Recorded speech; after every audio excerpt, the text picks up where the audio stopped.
Saya mau cerita tentang Abdullah bin Abbas supaya adik-adik terinspirasi. Abdullah bin Abbas ini bukan seperti Khalid bin Walid, bukan seperti Abu Bakar As-Siddiq, bukan seperti Umar bin Khattab.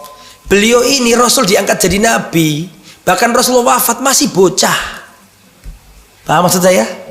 Waktu Rasulullah jadi Rasul, maksud saya sudah diangkat jadi Rasul, ini Abdullah bin Abbas masih kecil, dibonceng Nabi di atas kendaraan, diajari Nabi sekata dua kata. Lah, bocah kecil ini pernah didoakan Nabi, begini doanya: Allahumma faqihu fid din wa 'allimhu ta'wil. Ya Allah, pahamkanlah bocah ini dalam urusan agamanya dan ajarilah dia ilmu tafsir ya Allah. Didoakan Nabi. Lah, siapa Abdullah bin Abbas? Abdullah bin Abbas ini anaknya Abbas. Abdullah bin Abbas. Jadi Abdullah bin Abbas ini anaknya Abbas. Lah, Abbas itu pamannya Nabi. Saudaranya Abdullah, ayahnya Nabi. Berarti Rasul manggil Abbas paman. Rasul manggil Abdullah bin Abbas apa? Sepupu. Bahasa Jawanya apa? Misanan. Betul enggak? Rasul manggil bapaknya yaitu Abbas, bapaknya Abdullah itu loh. Abbas itu paman. Abbas paman Nabi. Lah, anaknya paman itu namanya apa? Sepupu. Loh, anak paman bukan ponakan. Ponakan itu anaknya saudara. Dilanjutkan apa perlu didudukkan dulu ponakan sama misanan? Misanan itu anak paman, ponakan anak saudara. Beda? Oke. Jadi Abdullah bin Abbas ini sepupu Nabi, misanannya Nabi, meskipun umurnya terpaut jauh. Didoakan Nabi, ya Allah, pahamkanlah bocah ini dalam urusan agamanya dan ajarkanlah ilmu tafsir. Maka ini bocah kecil menyimpan ilmu banyak. Lah, kebetulan salah satu istrinya Nabi itu namanya Maimunah. Maimunah itu saudarinya ibunya Abdullah bin Abbas. Berarti Maimunah itu tantenya Abdullah bin Abbas. Jadi Abbas nikah sama perempuan namanya Fadl, Ummu Fadl. Ummu Fadl ini mamanya Abdullah. Jelas? Ummu Fadl ini punya saudari namanya Maimunah, istrinya Nabi. Jangan bingung dulu dah. Bingung apa enggak? Sudah melongo gitu karena khawatir gak paham. Saya ulangi ge. Nah, Abdullah punya mama namanya siapa tadi? Ummu Fadl. Ummu Fadl punya saudari namanya Maimunah. Maimunah ini istrinya Nabi. Berarti pertanyaan saya, Abdullah kalau manggil Maimunah siapa? Tante atau bibi, bule. Jelas sampai sini? Berarti kekerabatannya Abdullah bin Abbas dengan Rasul ini erat dari dua segi. Jelas? Abdullah ini manggil Nabi kakak misanan. Betul ya? Abdullah kalau manggil istrinya Nabi apa tadi? Tante. Jadi kerabatnya dari dua jalur. Makanya Abdullah bin Abbas ini malam-malam suka nginep di rumahnya Nabi. Karena tantenya di situ, tantenya jadi istrinya Nabi. Paham? Malam-malam tidur di rumahnya Nabi. Kalau jam sepertiga malam terakhir, Rasulullah berdiri sholat. Maka dilihat sama Abdullah bin Abbas, bocah, masih bocah ini. Maka Abdullah bin Abbas berdiri ngambil air wudhu, sholat di sebelah kirinya Nabi. Kan Rasul duluan sholat. Datang Abdullah bin Abbas di sebelah kiri. Nabi dalam kondisi sholat karena posisinya salah. Harusnya kan di sebelah mana? Kanan. Diputer. Terus ditaruh di sebelah kanan. Makanya nggak heran Abdullah bin Abbas itu banyak ilmunya karena sejak kecil bersama Nabi dan sering nginep di rumahnya Nabi. Tahu sholatnya Nabi, tahu akhlaknya Nabi. Cerdas anak ini, apalagi didoakan Nabi. Sehingga nanti Rasulullah wafat, Abu Bakar kan jadi khalifah setelah Rasulullah. Abu Bakar wafat, sampai yang ketiga Umar bin Khattab jadi khalifah.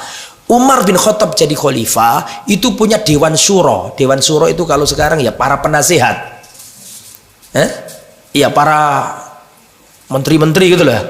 Umar bin Khattab jadi pemimpin dunia pada zamannya, punya Dewan Syuro. Dewan Syuro itu kalau sekarang ya para penasehat. Kalau Sekarang namanya Dewan Pertimbangan Presiden, kan ada sekarang. Intinya gitulah. Lah Umar bin Khattab itu Pak, dewan pertimbangannya itu, majelis penasihatnya itu para sesepuh sahabat yang perang Badr.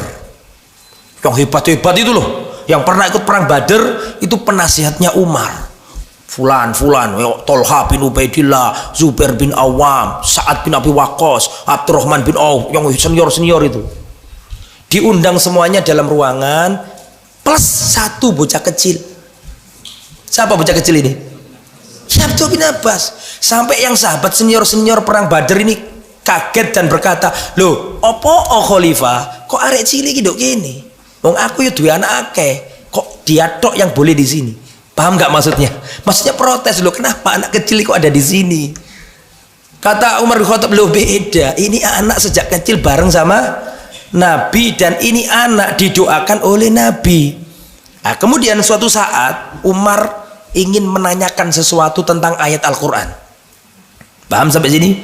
Dikumpulkanlah para penasihat-penasihat tadi plus satu bocah kecil, namanya siapa? Abdullah bin Abbas. Umar bin Khattab berkata seperti ini, para sahabatku, para penasihat, tolong jelaskan kepadaku tentang firman Allah yang pernah kau pahami, yang kau pahami dulu ketika ayat ini turun. Idza jaa nasrullahi wal fath wa ra'aitan nasa yadkhuluna fi dinillahi afwaja fasabbih bihamdi rabbika wastaghfir innahu kana tawwaba. Jika kemenangan Allah tiba, kau melihat manusia akan berbondong-bondong masuk Islam. Kalau sudah tiba masa itu, bertasbihlah, bertahmidlah, beristighfarlah kepada Allah. Dan bertasbihlah kepada Allah. Maksud ayat ini bagaimana?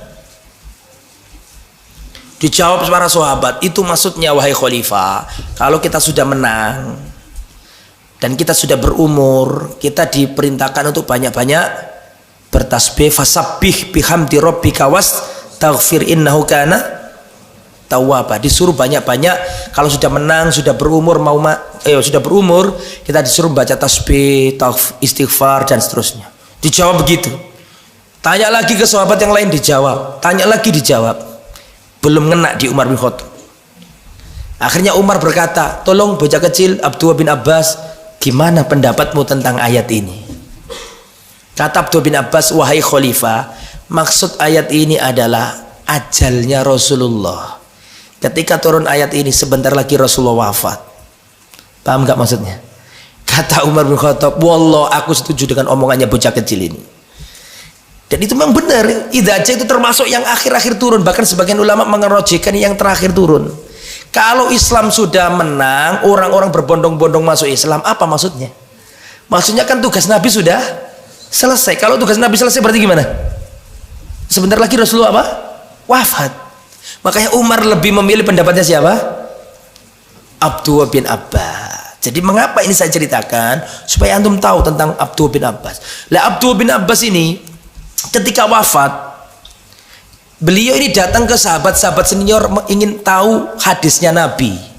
Datang ke rumahnya Abu Musa al-Ash'ari, sahabat senior kan, ingin mencari hadis dulu Rasul itu bagaimana, Rasul itu apa saja yang dilakukan. Ya tanya gitu loh. Ternyata rumahnya Abu Musa al-Ash'ari tertutup, belum keluar. Abdullah bin Abbas sudah terlanjur di depan rumahnya. Apa yang dilakukan Abdullah bin Abbas? Dia ngambil selimutnya, digelar, dijadikan bantal, terus tidur di depan rumahnya Abu Musa al-Ash'ari radhiyallahu an. Ketika Abu Musa bangun, dibuka, kaget, loh ini adalah anak pamannya Rasulullah, ahli bait. Wahai Abdullah bin Abbas, seandainya kamu perlu sesuatu, tunjuk orang, utus suruh ke sini, aku akan menghadapmu, nggak usah kamu yang ke sini. Kamu itu keluarganya Nabi. Kalau butuh apa-apa tinggal WA saya akan datang ke sana. Maksudnya gitulah kalau sekarang. Tapi kata Abdullah bin Abbas, lah innamal ilmu yu'ta wala ya'ti. Ilmu itu harus didatangi dan ilmu tidak mendatangi. Paham nggak maksudnya? Dia harus menuntut ilmu. Itu pemakainya ketika para sahabat senior sudah wafat, dia menjadi mercusuarnya ilmu, sehingga ada orang punya masalah datang ke Abdullah bin